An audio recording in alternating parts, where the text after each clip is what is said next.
Hello नमस्कार, मी सुवर्णा's home kitchen मध्ये परत एकदा तुमचे अगदी मनापासून स्वागत।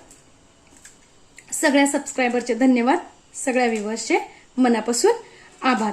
मी आज तुम्हाला खूप छान अशी रेसिपी दाखवणार आहे, ती म्हणजे दोडक्याच्या सालीची चटणी। तर मी इथे 2 दोडक्याचे साल काढून घेतलेली आहे। मी आज अशी रस्सा दोडक्याची भाजी बनवलेली आहे। तुमच्याकडे बनवतात का रस्सा दोडक्याची भाजी? कमेंट्स मध्ये नक्की सांगा। आणि वरचे जे साल उरलेलं आहे ना, ते मी असं काढून घेतलेलं आहे। याचा आज आपल्याला छान ठेचा म्हणा किंवा चटणी म्हणा असं बनवून घ्यायचंय। खूप सुंदर लागते आणि शिवाय पौष्टिक पण आहे। पारंपरिक रेसिपी आहे ही। त्यातलेली दोडक्याचे साल, त्यानंतर 1 इंच आलं, या कमी तिखट 2 हिरव्या मिरच्या घेतलेल्या आहेत, या कमी तिखट आहेत, आणि 3 लाल मिरच्या घेतलेल्या आहेत।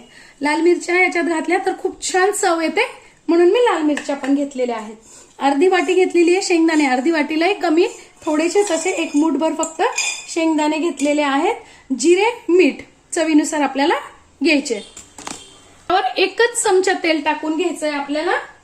सगळ्यात पहिल्यांदी आपला दोडका जो आहे ना, दोडक्याचा साल काढलेला छान, ते आपल्याला परतून घ्यायचंय। बघा 3-1 मिनिटं झाले, छान असं आपण साल ते परतून घेतलंय। साधारणतः शेंगदाणे पण छान आपल्याला भाजून घ्यायचे। शेंगदाणे पण आपले छान भाजून झाले। ते तुम्ही लसूण पण वापरू शकता खात असाल तर। आता त्यातच टाकून घ्यायचे चमचाभर जिरे। 1च मिनिट जिरे परतायचे आहेत।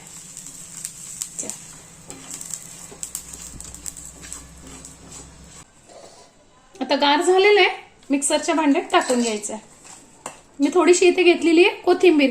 कोथिंबीर मी दांड्यांसह घेतलेली आहे, बघा कवळ्या कवळ्या, त्याने चव खूप छान लागते।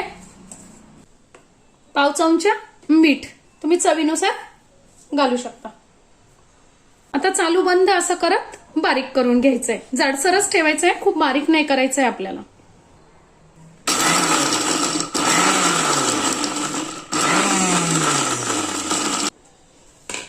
बघा अगदी जाडसर असं आपण बारीक केलेलं आहे। आता तव्यावर परत थोडंसं तेल टाकून घ्यायचं 1 चमचा, आणि आता परत 3 ते 4 मिनिटं आपल्याला हा ठेचा छान मस्त थोडासा असा कोरडा होईपर्यंत परतून घ्यायचा आहे। म्हणजे ठेचा मस्त असा आपला दोडक्याचा ठेचा तयार आहे। खूप सुंदर तयार होतो आणि मुलंही आवडीने खातात। असं काही दोडका कोणी खात नाही, दोडक्याचं सालही वाया जात नाही। मस्त असा आपला ठेचा तयार आहे। माझी आजची रेसिपी तुम्हाला कशी वाटली कमेंट्स मध्ये नक्की सांगा। चॅनलवर नवीन असाल तर लाईक, सबस्क्राईब आणि शेअर करा। धन्यवाद।